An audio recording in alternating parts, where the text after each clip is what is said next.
Hi, I am Mathew Ninan. I am the head of product development in Semnox Solutions.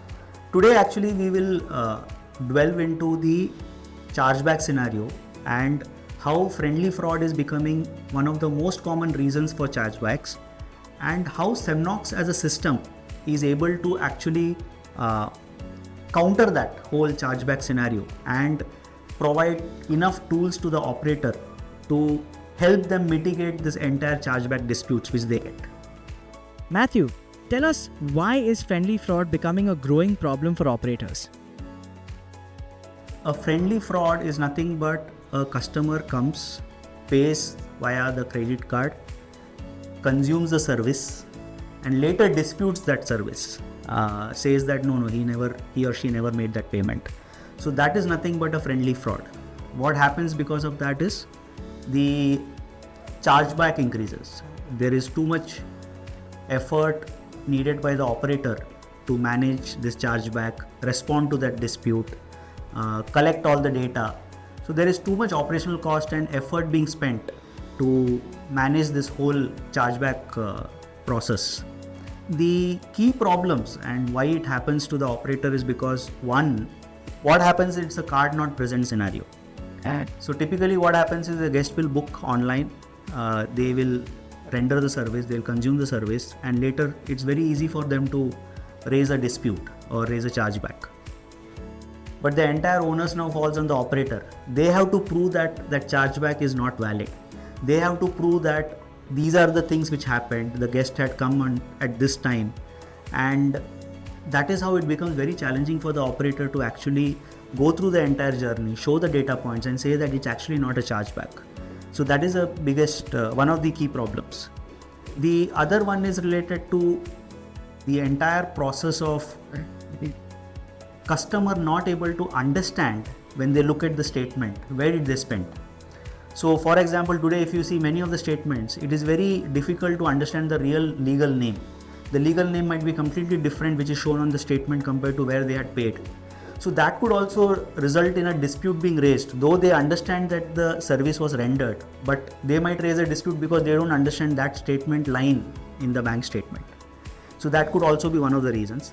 The third reason I believe is the increase in the kind of recurring payments or say membership passes.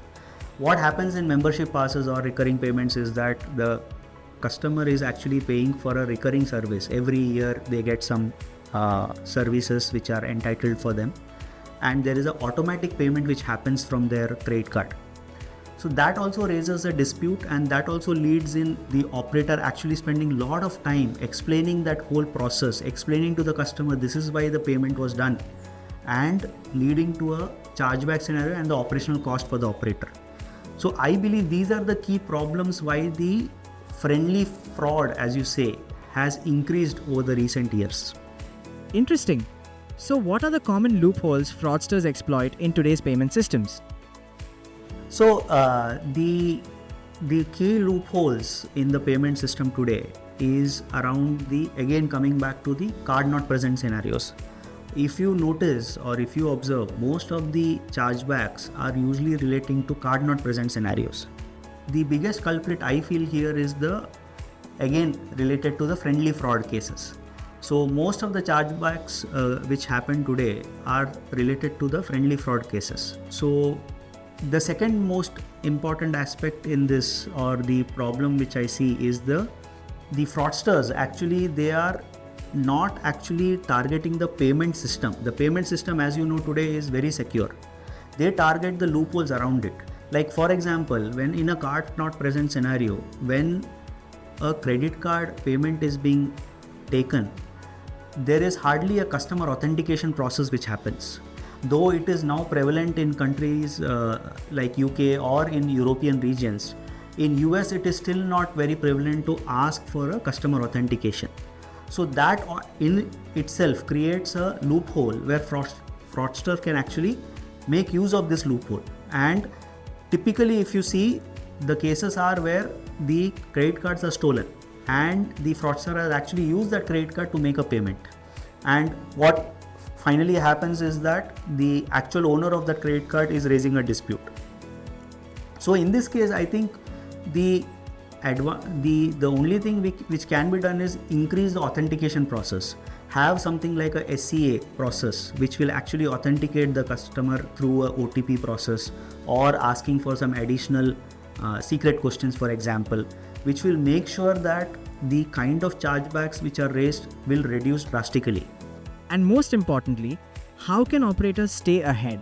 How does Semnox help prevent fraud and reduce chargebacks? So see, Semnox products or Semnox as a company takes this chargebacks very seriously.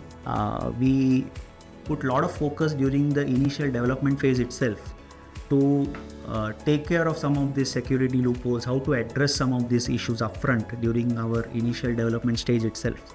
Semnox is actually a PCI S3 certified company.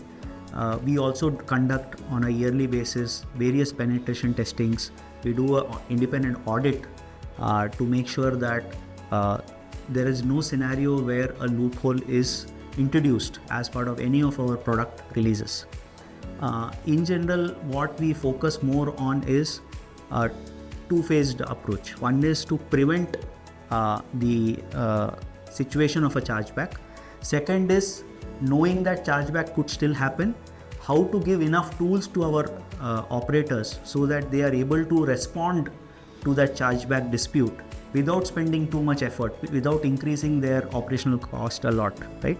So on the first part, where how to prevent it in the first place, we have integrated with some of the authentication platforms like Pay as well as Count, where there is enough algorithms running on their front. So as the guest is entering the credit card number, as the credit card credentials are entered, they are able to check in the background whether it's an authentic user who is making that payment, and able to tell us whether we should go ahead with this payment authentication or payment processing, or we should restrict at that point itself. So that integration actually is a very good value add, especially to prevent chargebacks.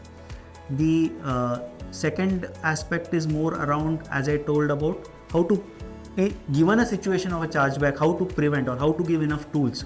So the entire audit of the journey when a guest comes to the store, how they are able to, what is the navigation, what they purchased, what all did they consume, all that history is maintained in the Semnox system, and we are able to clearly articulate and understand, saying based on their masked card number we are able to figure out, or based on the customer identity we will be able to figure out when did they come, when was the visit done, what all things were done by the guest, so that the operator has clear operational metrics or the data available with them, so that they are able to easily go back and give evidence and get the dispute in their favor.